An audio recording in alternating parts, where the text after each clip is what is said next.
على حبيبك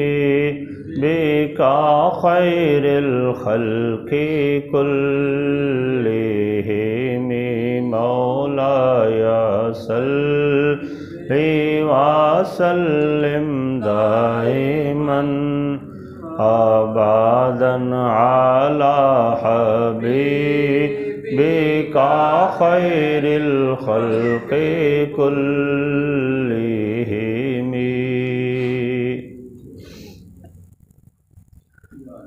الحمد للہ رب العالمین والصلاة والسلام على سید الانبیاء والمرسلین. اما بعد فاعوذ باللہ من الشیطان الرجیم. بسم اللہ الرحمن الرحیم. والذین ينفقون اموالهم رئاء الناس ولا يؤمنون باللہ ولا بالیوم الآخر ومن يكن الشيطان له قرينا فساء قرينا. صدق اللہ العظیم. احباب دی وقار، آج ہمیں سورۃ النساء کی آیت نمبر 38 پڑھنے کی سعادت حاصل ہو رہی ہے. اس آیہ بینہ میں خالق ارض و سماوات نے ان لوگوں کی مذمت فرمائی ہے جو لوگ اپنا مال تو خرچ کرتے ہیں لیکن لوگوں کو دکھا دکھا کے خرچ کرتے ہیں، ریاکاری کرتے ہیں. صدقات و خیرات کرتے ہیں تو بھی ریاکاری کرتے ہوئے، ویسے کسی غریب و محتاج کی مدد کرتے ہیں تو اس میں بھی ان کا اصل منشور اور مقصد ریاکاری ہوتا ہے. تو اللہ جل شانہ نے ایسے بندوں کو شیطان کا ساتھی قرار دیا. ارشاد فرمایا کہ وَمَن يَكُنِ الشَّيْطَانُ لَهُ قَرِينًا فَسَاءَ قَرِينًا. تو جو بندہ اس طرح کے ریاکاری والے کام کرتا ہے وہ گویا کہ شیطان کا ساتھی بن جاتا ہے. تو اللہ جل شانہ نے بیان فرمایا وَالَّذِينَ يُنفِقُونَ أَمْوَالَهُمْ رِئَاءَ النَّاسِ، اور وہ لوگ جو اپنے مال لوگوں کے دکھاوے کے لیے خرچ کرتے ہیں، ریاکاری کے لیے خرچ کرتے ہیں. وَلَا يُؤْمِنُونَ بِاللَّهِ وَلَا بِالْيَوْمِ الْآخِرِ، اور نہ وہ اللہ پر ایمان لاتے ہیں اور نہ ہی آخرت کے دن پر ایمان لاتے ہیں. یعنی گویا کہ اگر ہم انہیں علیحدہ علیحدہ کر لیں تو ایک تو وہ لوگ جو اپنے مالوں کو اللہ کی رضا کی خاطر نہیں بلکہ ریاکاری کی خاطر خرچ کرتے ہیں، اور وہ لوگ جو اللہ پر اور آخرت کے دین پر ایمان نہیں لاتے. وَمَن يَكُنِ الشَّيْطَانُ لَهُ قَرِينًا فَسَاءَ قَرِينًا، اور فرمایا کہ جس کا ساتھی شیطان بن گیا تو یہ کتنا برا ساتھی ہو گیا.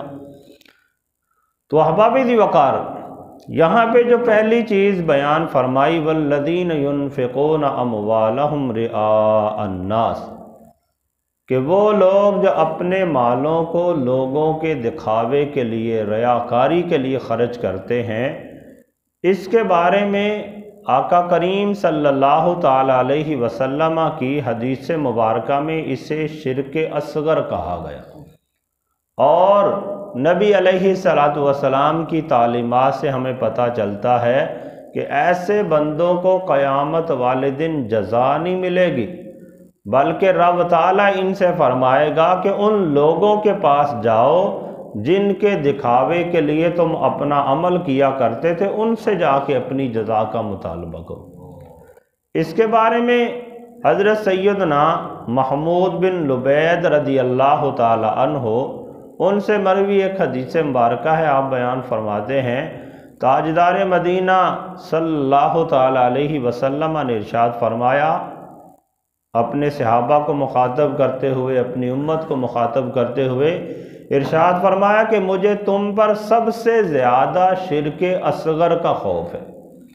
شرک اصغر سے مراد یہ کہ مجھے تم پر سب سے زیادہ یہ خوف ہے کہ تم دکھلاوے کے اندر مبتلا ہو جاؤ گے، ریاکاری کے اندر مبتلا ہو جاؤ گے.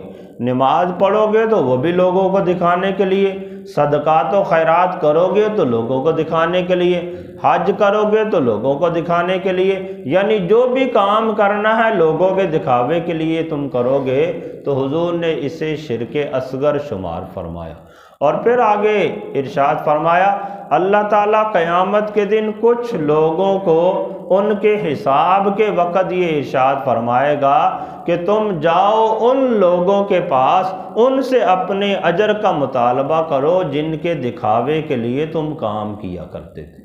تو پتہ چلا کہ یہ جو ریاکاری والا معاملہ ہے، جو بندہ بھی اس کے اندر مبتلا ہوا، قیامت والے دن اسے اجر و ثواب سے نہیں نوازا جائے گا، الا یہ کہ رب تعالیٰ معاف فرما دے۔ بندہ سچے دل سے اللہ کی بارگاہ میں رجوع کر لے، توبہ کر لے تو رب تعالیٰ معاف کرنے والا ہے۔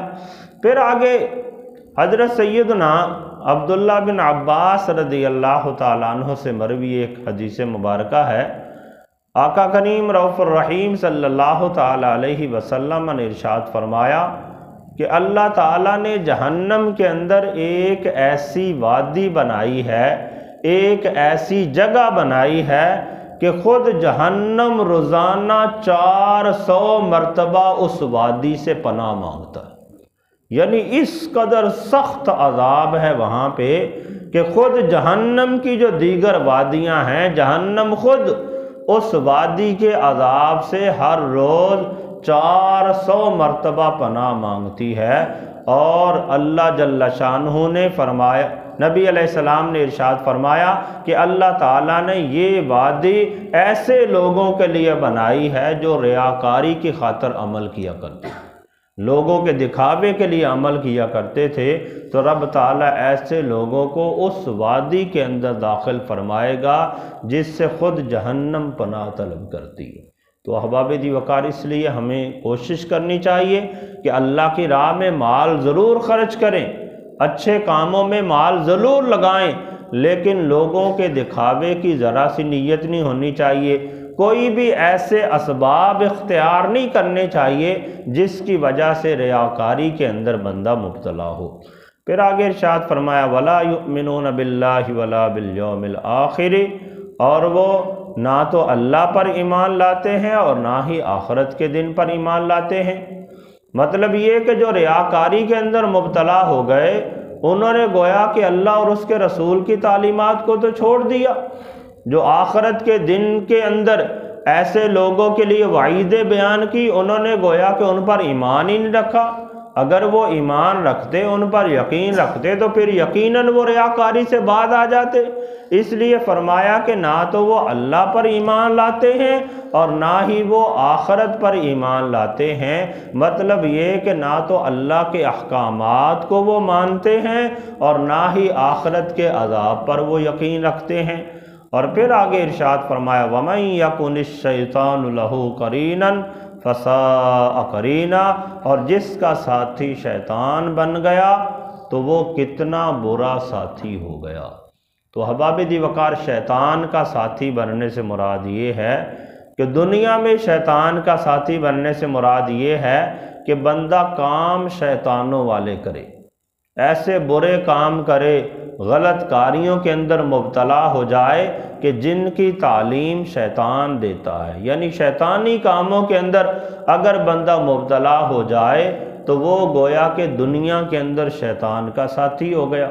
اس لیے ہمیں آقا کریم صلی اللہ تعالیٰ علیہ وسلم نے یہ تنبیہ فرمائی کہ جب بھی تم کوئی اچھا کام کرنے لگو تو اس سے پہلے بسم اللہ شریف پڑھ لیا کرو، یہاں تک کہ رات کو سونے سے پہلے، گھر میں داخل ہوتے وقت اور کھانا کھانے سے پہلے، پانی پینے سے پہلے، ان تمام معاملات میں فرمایا اگر بندہ بسم اللہ پڑھ لیتا ہے تو شیطان اس سے دور بھاگ جاتا ہے، لیکن اگر وہ بسم اللہ نہیں پڑھتا تو شیطان بھی اس کے ساتھ شامل ہو جاتا ہے۔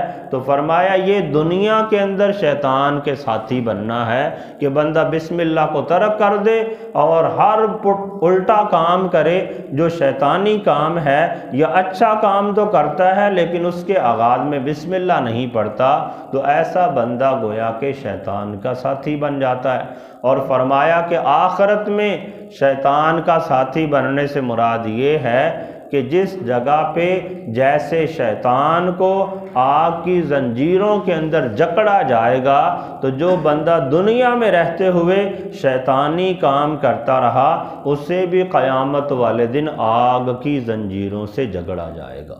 تو اس لیے احباب دی وقار بندے کو کوشش کرنی چاہیے کہ ریاکاری کے معاملات سے اپنے آپ کو بچائے۔ نماز پڑھنی ہے خشوع و خضوع کے ساتھ، عاجزی و انکساری کے ساتھ، خالص اللہ کی رضا کے لیے پڑھیں۔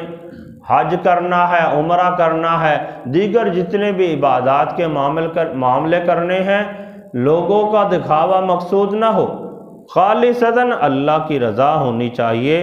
جب بندہ اللہ کی رضا کے لیے عمل کرتا ہے تو اس کا اجر و ثواب رب تعالیٰ عطا فرمائے گا، اور جو کام بندے نے لوگوں کے دکھاوے کے لیے کیا، ریاکاری کے لیے کیا، تو ایسے کام کی جزا رب تعالیٰ عطا نہیں فرمائے گا، بلکہ ایسے لوگوں کو سزا ملے گی، اور قیامت والے دن رب تعالیٰ ایسے لوگوں سے فرمائے گا ان کے پاس جاؤ جن کے دکھاوے کے لیے تم عمل کیا کرتے تھے، ان سے جا کے جزا طلب کرو۔